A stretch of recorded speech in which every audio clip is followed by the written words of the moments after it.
cuộc tình đã tan vỡ, rồi thầm mơ thời gian có thể quay trở lại, để đừng cần ta đến, để đừng thêm bao năm hồng nhìn nhà mừng mùi ấm ấm đến vô cùng. Giờ thì người đã lành hạnh phúc bên ai rồi, đau còn thương còn nhớ đến một người đã từng yêu, đã từng có rất nhiều nhớ kỷ niệm một thời mình không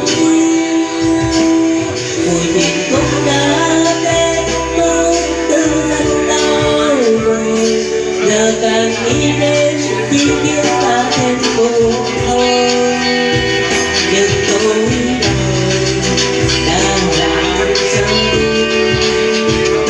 trong tiềm thức sẽ mãi không thể nào phai, giờ anh chỉ ước thời gian không thể quay trở lại, để được nắm tay em bước đi trong con đường này.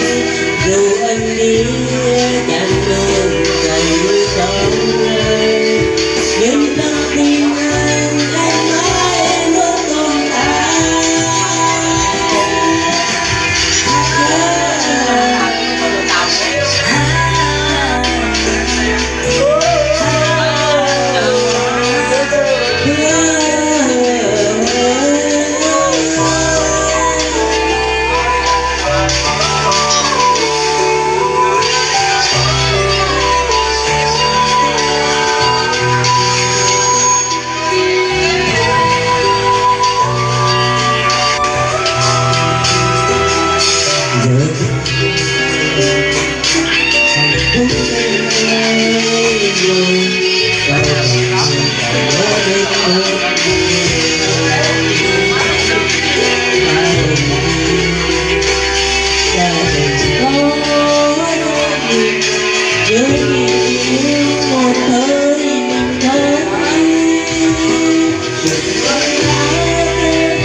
Nhưng nỗi đau đã hẹn sao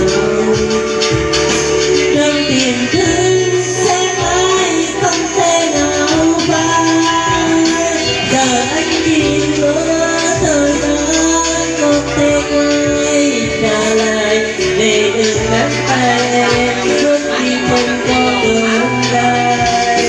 Dù anh biết chặng đường còn nhiều dấu, nhưng trong tim anh em mãi luôn tồn tại.